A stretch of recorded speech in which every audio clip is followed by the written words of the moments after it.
kind of a random matchup in that it's two 2-0 teams. But again, they're not really getting much conversation. Penn State and Auburn meet up. There was the classic at Penn State Auburn a year ago. I believe it was the whiteout, and the whiteout at Penn State's one of the great atmospheres in the entire sport. But Auburn comes in undefeated. TJ Finley, their starting quarterback. The attempted coup on Bryan Harsin in the offseason, which was still one of the most bizarre stories I've ever heard of. But he survives the coup, survives the attempted coup, has Auburn 2-0 against Penn State and James Franklin. Sean Clifford at quarterback. They lose some weapons to the NFL. They still really want to run the ball. And you're going to get to know these guys. And if I had to put a theme for week 3, remember in week 2, I said, well, let's get an idea.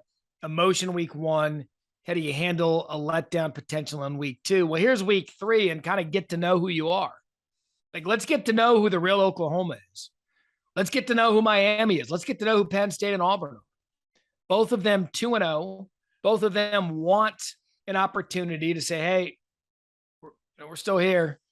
We win national championships at these programs. And if Bryan Harsin, look, the Bryan Harsin thing's bizarre. The AD's gone. They've got an interim AD. Watch out for Auburn and Penn State.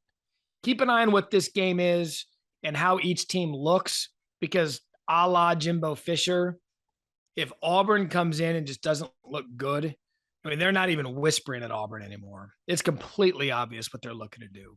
So Penn State, Auburn, 2-0 teams. I love an SEC and a Big Ten matchup. Be a fun one to watch. Thanks for watching ESPN on YouTube. For live streaming sports and premium content, subscribe to ESPN+.